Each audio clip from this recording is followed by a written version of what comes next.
Hello, hello, hello. Welcome, welcome, welcome. Good morning, good afternoon, good evening, wherever you may be. Welcome back to my channel, My Loverlies. If you've never been here before, thank you so much for clicking on my video. I am so happy you found me. I do so hope that you will like and subscribe before you leave. Become part of the Mama family. Mama's got your back, at least when makeup's concerned, and definitely when that makeup is cheap.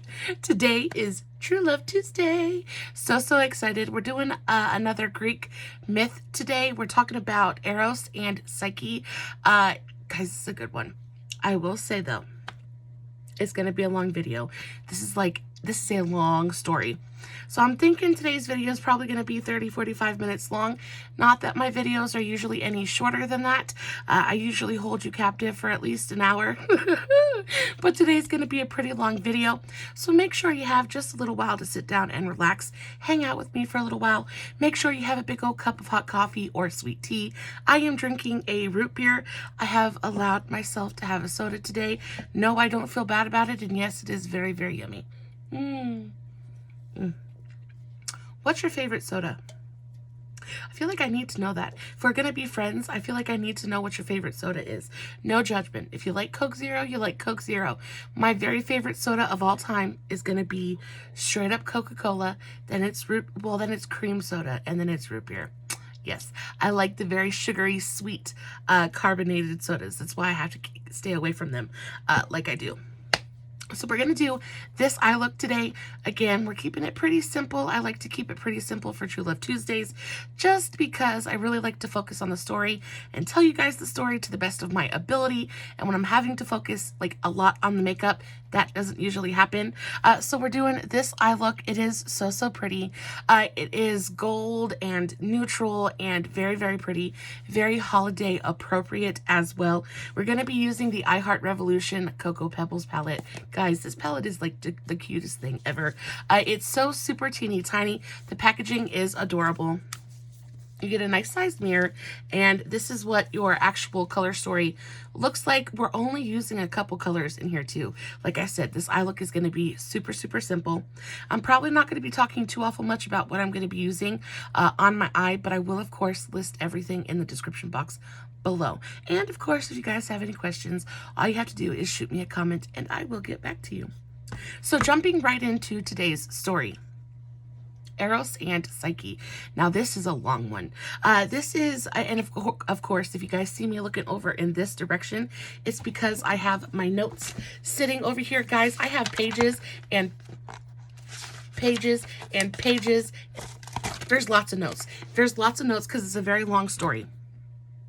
Hopefully I'll be able to get through it fairly quickly, but if I'm looking over in this direction, it's because I'm staring at my notes.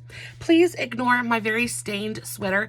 It is absolutely frigid here today, and for some reason, I just cannot wake up. Sean had a bad dream last night, and he had a bad dream. He got up, I think it was like 3 o'clock this morning, and came and got me out of my bedroom, and we sat on the couch like all morning. He just kind of laid on me and was like in and out of sleep, but it was bad enough that he couldn't go back to sleep, like fully go back to sleep. So I'm exhausted. So if I trip over my words, give me some grace. Give me some grace today, babes. So Eros and Psyche is one of the best love stories in classical mythology. It's very involved, but it just kind of, I feel like it very much sums up the way men and women kind of interacted back then. It's very time appropriate as well. I really enjoyed this one. I had never heard this one before. I'm hoping you guys have never heard this one before, and I'm hoping that we'll learn a little bit of something together. So Eros is the son of Aphrodite, and he was the personification of intense love and desire. Another name for Eros is Cupid. So he goes by both names. And he's basically, the god of, the god of love and desire. He's known, of course, for throwing his little arrows at people and making them fall in love. And Psyche, she was a beautiful maiden, the daughter of a king and a queen, and she was a notorious beauty, possibly the most beautiful woman on earth. Truly, truly a gorgeous, perfect specimen of, you know, femininity, right? And Psyche actually means, her name actually means soul. And she is the symbol of, she is the symbol of the soul purified by passion and misfortune. And there is quite a bit of misfortune in her story. It's sad, it's happy, it'll have you sitting on the edge of your seat. It's a good one, guys. I'm super, super excited. So there was a king who had 3 daughters. And of these 3 daughters, Psyche was the youngest. Now, all 3 daughters were beautiful, but Psyche was by far the most beautiful. Literal feminine perfection.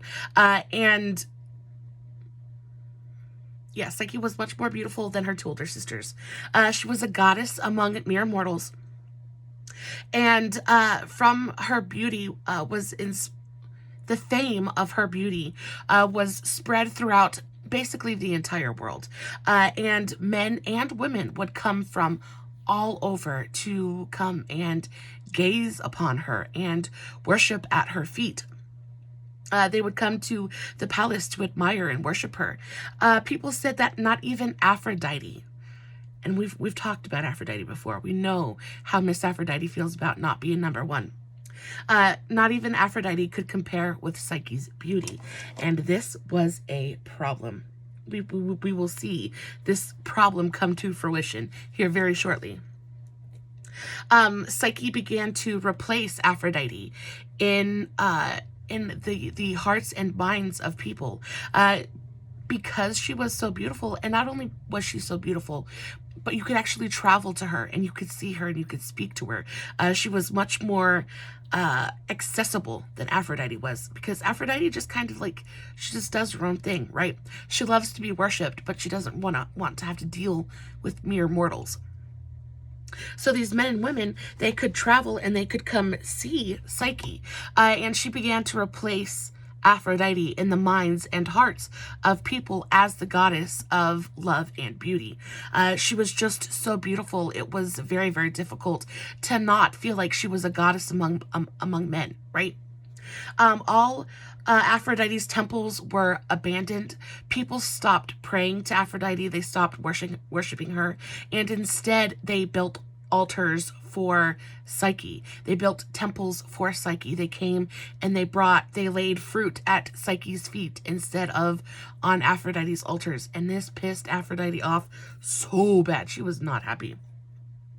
And so she's like, I'm not going to accept this disrespect. We all know that Aphrodite is pretty much a temperamental child and does not deal with the slightest disrespect at all. So she says, you know what I'm going to do?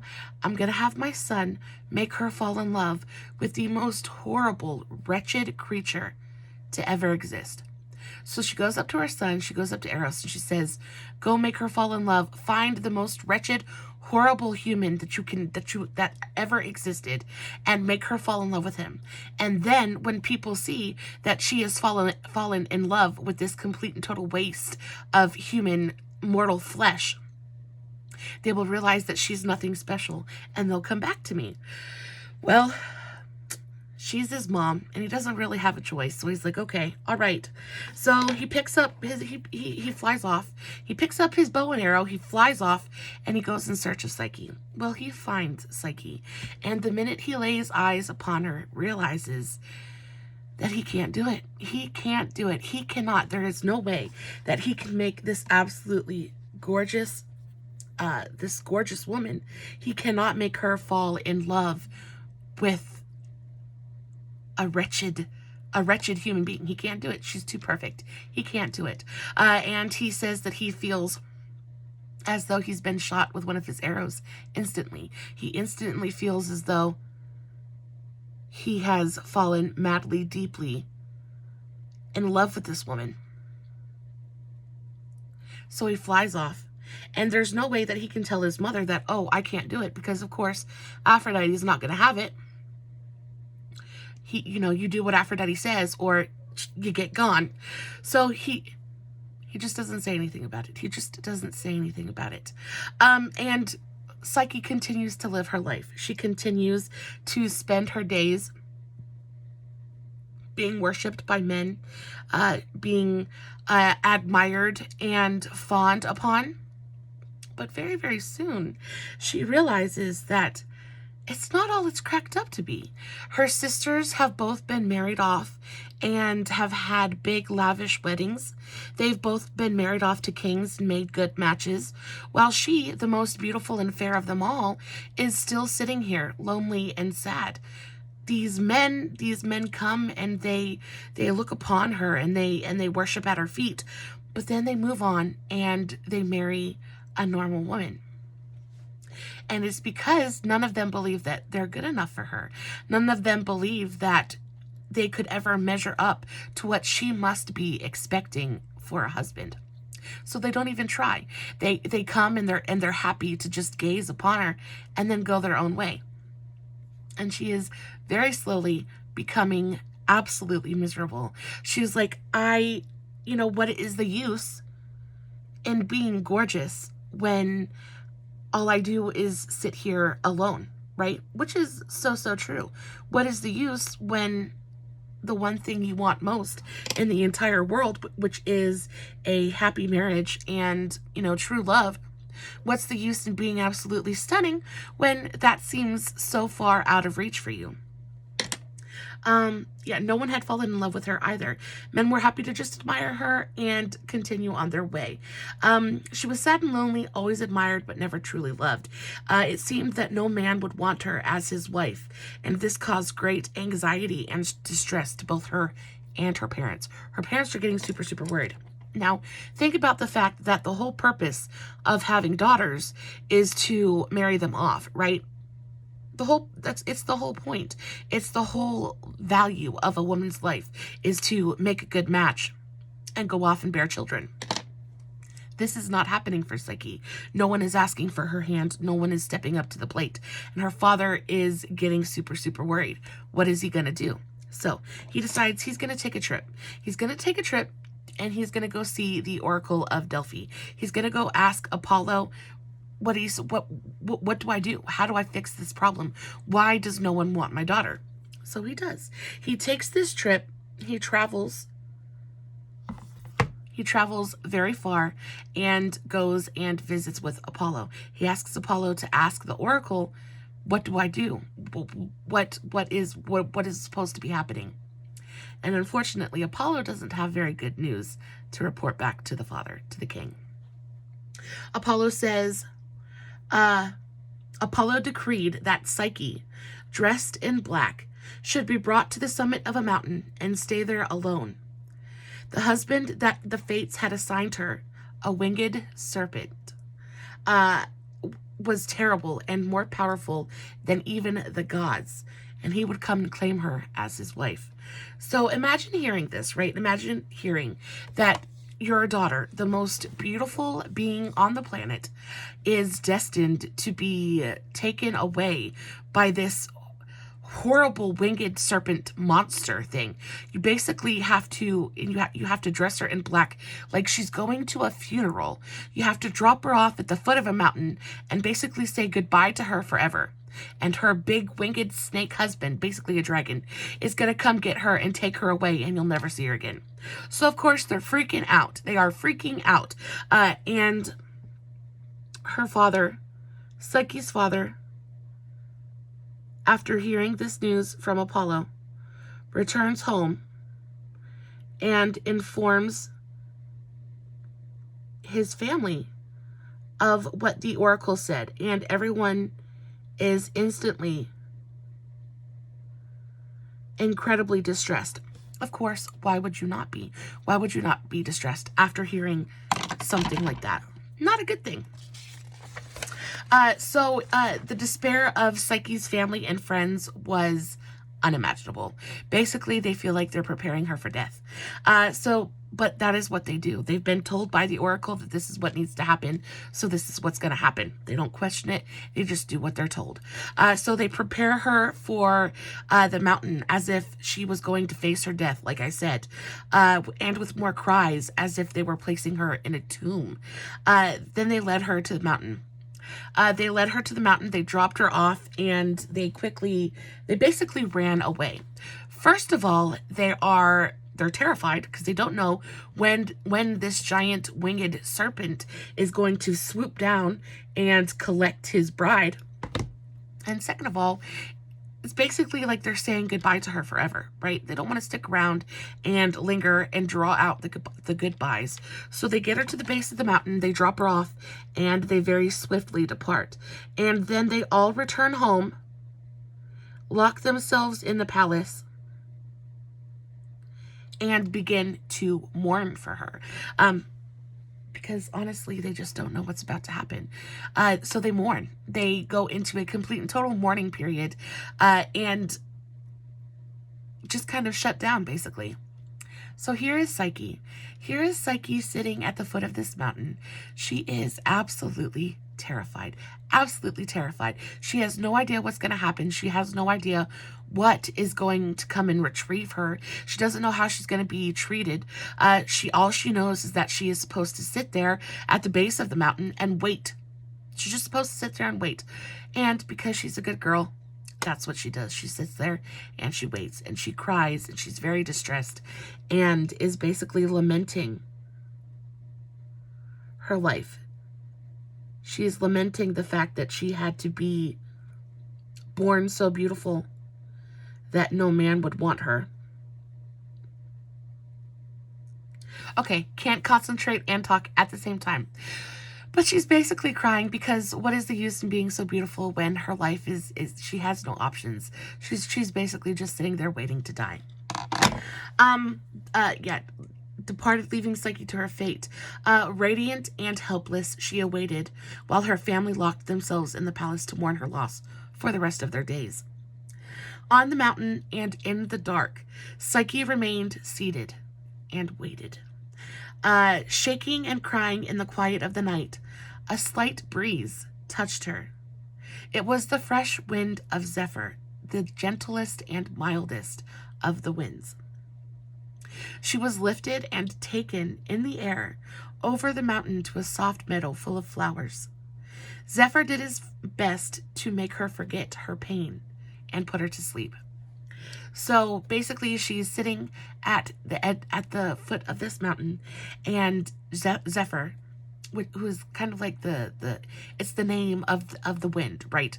Zephyr, the wind, comes and picks her up, and she's lifted in the gentlest of tornadoes, like a very gentle tornado is what I picture in my mind, and she's flown through the sky and deposited into this most beautiful meadow.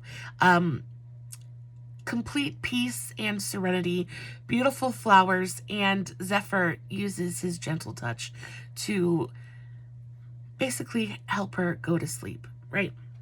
So she does. She falls to sleep, and then the next morning she is awoken by the sounds of a gentle stream. She opens her eyes and is instantly taken aback. She's expecting to be taken to basically hell, right? She's expecting to be picked up by this dragon and dragged to hell to live out the rest of her days in misery.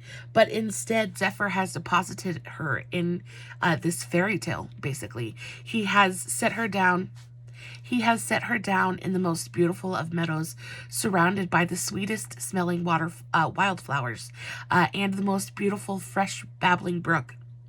So she opens her eyes, and the first thing she sees is the most magnificent castle she has ever set her eyes upon, or to have ever even existed, to her knowledge. She opens her eyes, and the first thing she sees is this giant castle made of silver and gold. What does it say exactly? She awakened to the sound of a small stream, opened her eyes to face an imposing, magnificent castle with gold columns and silver walls. The floors were inlaid with precious stones. But there was absolute silence. Besides the sound of this babbling brook, there is nothing. She sees no one. She hears no animals. No birds are chirping. She is completely and utterly alone. And this is scary. She is like, what is going on? The place looks absolutely magical. It looks like my wildest fairy tale. But I'm all alone, right? It makes it creepy and eerie and scary all at the same time, while also being relieved that she's not in hell. She's like waiting for the other shoe to drop, basically. So she cautiously stands up and moves closer toward the castle. She goes to inspect the castle and basically see if she can find anyone, see if there's anyone there. And cautiously, she approaches to admire. First of all, as scared as she is, this castle is absolutely beautiful. Could you imagine this magnificent structure made of gold columns and silver walls? Must have been absolutely magnificent to behold. So as scared as she is, she's also very, very curious. So she hesitantly approaches. And as she reached the threshold, it's empty. There's nothing. There's no one. As she reaches the threshold, she heard a noise, but she couldn't see anyone. However, she clearly heard the words, "This house is for you. Come in and do not be afraid. Take a bath and we will dine immediately to honor you with a great feast." So she's like, okay, all right. Psyche, sweet girl, but a little bit simple. She walks into this stranger's castle, right? Assuming correctly that this is the home of her husband, right? Now, at this point, all she has heard from anything, she's not seen anyone, she's not seen anything. The only thing that she has heard is this voice that's told her to go upstairs, to clean herself up, make herself ready, and come back down for dinner. So that's what she does. She goes up and she takes the most refreshing bath of her life. It's like the waters of this bath were healing. They were healing to not only her body, but her mind and her spirit. And when she got done taking her bath, she walks out of the bathroom and she just feels like a completely renewed person, with not only hope and joy in her heart, but also anticipation for what's to come, right? She is just completely rejuvenated. All of her worries are gone. And she just can't wait to see what's next. She can't wait to meet her husband. So never before had she taken such a refreshing bath, or tasted such delicious food. While she dined, she was serenaded by soft music, played by a harp, and accompanied by a chorus of voices. But again, all she can hear is the voices. She can't see anything. She hasn't seen anyone else. She can't see the people that are singing. She can't see the person that is playing this harp. So she is utterly and completely alone. But not worried yet. She is still, again, this place somehow has refreshed her, and she's not afraid. So she eats her dinner and somehow knows that at night is when her husband will appear. And he does. She eats her dinner, she finishes her evening, and she goes upstairs to bed. And that night she is greeted by her husband. The whole day she was alone, only ever hearing the voice, but somehow she knew her husband would come by night. And so it was. When she felt he was close to her and heard his voice whispering sweetly in her ear, her fears vanished. Without even seeing him, she was certain that he was no monster, but the loving husband she had longed for so long. So it's like all of her dreams are coming true. All of her deepest desires, all of her wishes, all of her everything is coming true. Everything she ever wanted is happening. She is finally truly loved. She is cared for. She is safe. She is surrounded by beauty and wealth. She has absolutely everything that she could ever ask for, and she is happy. She is very, very happy. And at this point, it doesn't matter that she hasn't seen her husband. He is kind, and his voice is reassuring. And there is no cause for fear, right? So they go on like this for many days. And she spends her days alone, wandering the property,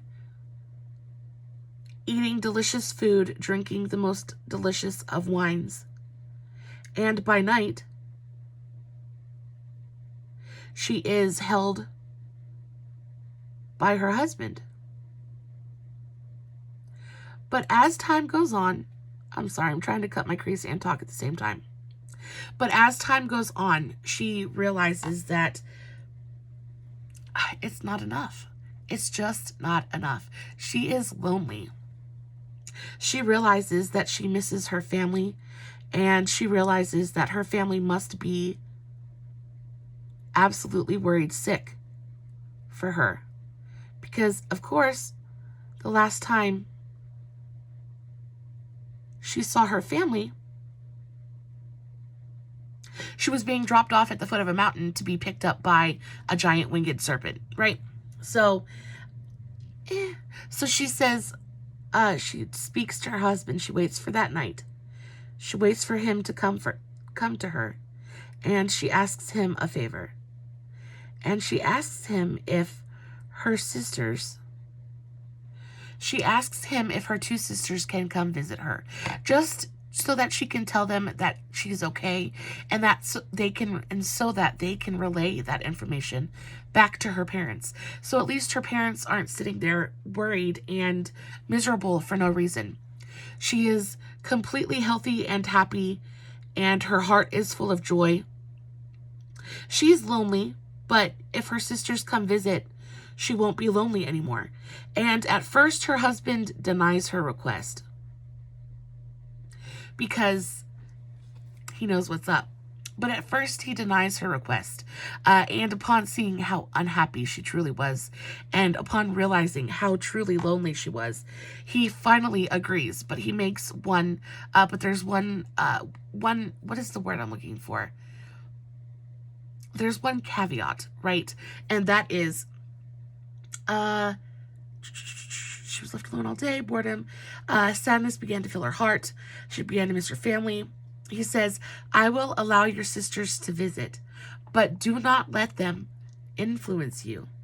If they do, you will destroy our relationship and cause yourself immense pain. She says, okay. She agrees. She says, oh, my sisters wouldn't do that to me. My sisters wouldn't ever do anything to jeopardize my happiness. So the next day, Zephyr, the most gentle of winds, goes and picks up her sisters, her two older sisters. He goes and picks them up and deposits them into the meadow where Psyche is waiting for them. And upon being delivered to Psyche's new home, they are instantly taken aback by the sheer beauty of this meadow and of this castle. And instantly, you know what's going to happen. Instantly, they are filled with immense jealousy. And Psyche, being so sweet and pure and innocent, does not realize this. The only thing she realizes, the only thing she really knows, is that she has missed her dear sisters so much, and she is just so excited and so happy to finally have somebody to talk to that she ignores all of the red flags. She brings the sisters into her home and entertains them. So the sisters are brought into the castle. What does it say? The next day, her two sisters arrived, carried by the wind. Psyche knew such joy, and her sisters were amazed by the castle and all its magnificent treasures. During dinner, they dined on delicacies and drank the most delicious of wines. But envy blossomed in the sisters' hearts, and with that, an irresistible curiosity. They needed to know who the owner of such magnificence was. They needed to know who Psyche had married. Who was this man that was spoiling their sister and who was so wealthy? Was he a man? Was he a god? Surely only a god could could be so rich, right? And of course, it always comes back to money. It always comes back to money. So the sisters start asking tons of questions. They start asking Psyche, who is your husband? What does he do for work? How did he come by all of his money? What does he do that makes him so rich? Basically, like, it's not fair. What does he do? You need to tell us. And of course, Psyche doesn't know. Psyche doesn't know what her husband looks like, let alone what he does for work or anything like that. She's basically completely and totally in the dark. And on top of that, completely unprepared for the barrage of questions her sisters start to throw at her. And she kind of panics, and she tells them that her husband is a young hunter and, you know, does well from what he gathers in the forest. Now, instantly, her two sisters know that this is complete and total BS. They're like, what is going on here? And then they kind of they kind of squeeze out the information that Psyche has never seen her husband. Her husband only comes to her at night, and she really doesn't know much about her husband at all, except that he is good and sweet and kind to her and loves her very, very much. So her sisters absolutely just like attack. They attack, and they come up with a plan. Could a simple hunter be so rich? He must be a prince or even a god. Compared to Psyche, their own wealth and happiness was nothing. And in total jealousy, they made a plan to hurt Psyche. Women truly can be so very cruel, especially when jealousy is involved. Jealousy is such an evil, evil thing. And I think this story highlights that beautifully. So her sisters, the two people that Psyche has missed and loved and has begged to be allowed to come and visit her. The two people she loves most in the world are now, the love is gone, and now all they care about is hurting her because she's happier and richer than they are. It's not like they're miserable. Of course, remember earlier in the story, we heard that they made amazing matches. They both married incredibly wealthy kings and made really great matches for themselves. So there's really no reason for them to be so very hateful, except for pure greed and pure jealousy. And they're not having it. They're not having it. It is not fair that Psyche gets to be the most beautiful and the richest and the happiest. It's not okay. So they tell her. They said their goodbyes, and the two evil sisters told Psyche that her husband, must be the awful snake that the Oracle of Delphi had told her father about. That is why he doesn't allow you to see him, because he knows that if you see him, you would be disgusted and leave him forever. Poor Psyche, how can you sleep with such a horrid creature? And instantly, they have destroyed Psyche's entire freaking world. In literally a matter of sentences, they have completely and totally destroyed any semblance of happiness that Psyche was able to build for herself in this new life. So her sisters depart, carried away by Zephyr. And again, once again, Psyche is left alone. And during this time, she can't get her sister's words out of her head. She can't get the thought of what is it true?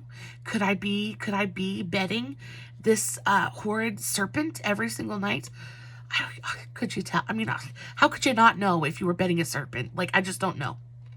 But it runs through her mind. She can't let it go.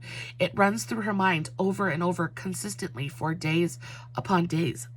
And then she comes up with a plan. She says, from that day on, she could think of nothing else. Why doesn't he come to me during the day? Why doesn't he allow me to see him?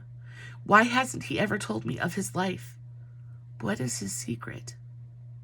He must be hiding something horrible, and that's why he doesn't want to be seen in daylight. I must find out. Tonight, when he falls asleep, I will light a candle, and I will see him. And if he is a monster, I will kill him on the spot. And if he is not, I will at last be happy. So this is her plan. This is her plan. This is what she's going to do. She thinks it is absolutely the best plan ever made, right?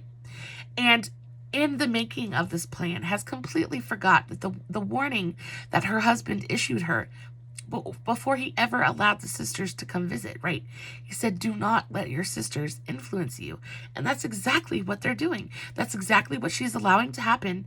And instead of letting her husband come to her in his own time, she's forcing the situation. So that's what she does. That night, after they have laid down and he has fallen asleep, she very gently gets out of bed and goes to light a candle. And as soon as she lights the candle, she is swarmed with this immense sense of relief. Her husband is the most beautiful man she has ever laid her eyes on. He is young, and he is young and healthy and well muscled and just absolutely beautiful. Walking on tiptoes, she went to the bed and felt a deep relief. The light showed not a monster, but the most beautiful man she had ever laid eyes on. Ashamed of her doubt, she fell to her knees and thanked the gods for her happiness. But while she leaned over him, admiring his face, a drop of hot wax fell from the candle onto the back of her sleeping husband. So this man instantly opens his eyes. He awakens in pain because she's just burnt the crap out of him. And not only is he in pain, but he instantly sees the light, and he instantly realizes that she has betrayed him, right? The one thing that he has given her everything. He has given her home and comfort and food and happiness. He has given her everything. And the only thing he's asked in return is time. Let me reveal my secrets to you in time. And she couldn't. So he is devastated. He feels completely and totally betrayed, and his heart breaks. In that moment, he stares her directly in the eyes and, without a word, leaves her bedroom, leaves the castle, and flies off into the night sky without saying a single word. And at this point, Psyche knows that she has royally screwed up. She has made a big no. She's done a big no. She's made a big mistake. And she knows that truly her relationship is over. She has destroyed every shred of happiness that she had. Over what? For what? There was no reason.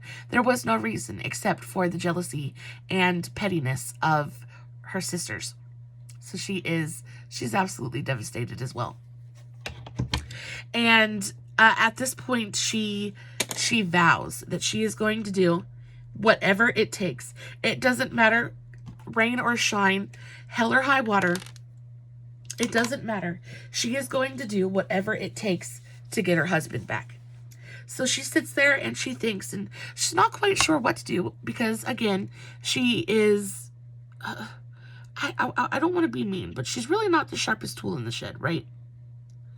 So her best idea is that she should go pray to Aphrodite. Now, I don't think at this point she understands that Aphrodite absolutely hates her. But Aphrodite is, of course, the goddess of love and beauty, and she's having love life problems. So Aphrodite is the first person that she thinks is going to be able to fix her problems. So she wakes up the next morning, and she goes to Aphrodite's temple to ask Aphrodite to speak to Cupid. She says, please speak to your son. Please tell him that I am so very sorry, that I didn't mean it.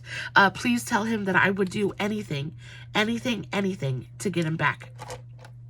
And Aphrodite, at this point, we know Aphrodite is a spiteful, vengeful goddess, and she will stoop to any level to get revenge. And at this point, Psyche is offering Aphrodite like a perfect opening. She's basically saying, abuse me, right? And Aphrodite doesn't miss a beat. She doesn't skip a beat. And of course, she's still super mad because she's because Psyche is absolutely beautiful and more beautiful than Aphrodite, and or even that she's being compared to Aphrodite is enough to piss Aphrodite right off. So Aphrodite uses this as an excuse to really just torment poor Psyche. Oh, okay. So instead of hearing his heartbroken voice say, "Love cannot live without," okay. So before Cupid took off into the sky, he tells Psyche his name and he says, "Love cannot live without trust." And those were his final words before leaving her forever. I left out that part. And then she vowed to do whatever she could to get him back. So she goes and she sees Aphrodite. And Diphy told Psyche that she needed to be sure she was the right woman for her son. Basically saying, I have to be sure that you're good enough for my son. And in order to prove your worth, you must complete 3 tasks. And then I will go speak to my son. Now, of course, Aphrodite has no intention of letting this girl, get back with Cupid. There is no... Cupid was supposed to make her fall in love with some big, giant, hairy ogre, right? Not fall in love with her himself. So, of course, Aphrodite's not having it. So she thinks up the most impossible tasks that she can to basically get rid of the problem. So what happens is she tells Psyche. She leads Psyche to the foot of a hill. And at the foot of this hill is this giant dune of mixed seed. And she tells Psyche, she says, you have until this afternoon to sort every single seed. Like, we're talking about a hill of seeds, guys, like a truckload full. And she has just a few hours to sort each and every one of these seeds into their own separate piles. And there are many, many different varieties of seeds. And then Aphrodite leaves. And of course, Psyche knows that there's no way she can do this. There is no way that she can complete this task. So she falls to her knees and sobs.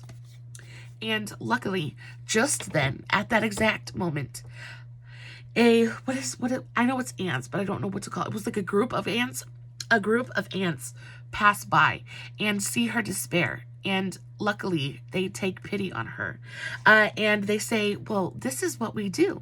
This is what we do. We can help you. And so they do. The ants collectively just like attack this pile of seeds and grain. And they sort each and every single grain and seed into their own individual little frickin' hills. Right? Because there's that many seeds there. So after they've helped Psyche, they go on their merry way. And then Aphrodite comes back to check on Psyche's progress and finds that Psyche has completed this task. And Aphrodite loses her mind yet again because this wasn't supposed to happen. This girl was supposed to fail absolutely miserably, and Aphrodite was supposed to be able to rejoice in this girl's pain. That's not happening. So Aphrodite has to sit there and she has to think of something even worse, something even harder, that there's absolutely no way this girl could accomplish this task, because there is no way that this girl is going to be basically her daughter-in-law, and there's no way that she is going to let Cupid get back with her. So she's basically just got to get rid of her. So she says, okay, your next task is this. And she points off in the distance to a very large black waterfall. And she hands Psyche a bottle. And she says, fill this bottle with the waters of, what was the name of the river? 3 tasks. Okay, she thought that if she made, I'm so sorry, guys. I didn't underline the name of the river. Anyway, she says, take this bottle to this river, fill it to the brim, and bring it back to me. Psyche says, okay. The waters of this river are violent and angry, and the water itself is poisonous. So Psyche goes up. She finally gets to the shore of this river and finds that the rocks are sharp and slippery, and there is no way for her to even get close. There's no way for her to even get close to the water without falling and impaling herself on these sharp, jagged rocks. And again, she gets very, very lucky. At just that point, an eagle was flying overhead, and again sees that she is on her knees, crying and in despair. And again, this eagle takes pity on her, and he flies down. He swoops down and he grabs the bottle out of her hands with his beak, and he flies by the waterfall and fills the bottle up to the brim with this black, dangerous water, and then brings it back to Psyche. And again, Psyche is incredibly thankful. She knows that there is no way that she would have been able to accomplish this task without the eagle's help. And she thanks the eagle profusely, and again returns back to Aphrodite with yet another task completed. And if you thought Aphrodite got mad the first time, she really got mad the second time. So Aphrodite yanks this bottle out of her hands, and she says, eyes filled with tears with the moment passing group. Dido became angry, and because she thought that if she made Psyche work hard and long enough, she would become haggard and tired, and she would no longer be competition, basically. Her looks would fade, her glory would fade, and Aphrodite would once again be the most beautiful. There would be no contest that Aphrodite was the most beautiful of them all. And when she completed the second task, Aphrodite lost her mind. She had Eros locked in his bedroom. He was mourning the loss of Psyche. He truly loved this woman, and he's mourning the fact that she betrayed him. He feels like his heart is broken into 8,000 pieces, and he honestly has no idea what his mom's doing. Because he's locked himself in his bedroom, he's just kind of shut off from the world. So Aphrodite's got free reign over Psyche at this point. So after she fills this bottle and returns it to Aphrodite, she loses her mind. So she says, you know what? Your last and final task is to take this box. She hands Psyche this box, and she tells Psyche to take it to Persephone. Now, Persephone is the queen of the underworld. She's married to Hades. And Aphrodite says, take this box to Persephone and tell Persephone to drain 1 drop of your beauty into this box. Doesn't tell her how to get there. Doesn't give her any, she receives no aid in any of this, right? She's basically just left to her own devices to figure out, I have to cough, excuse me,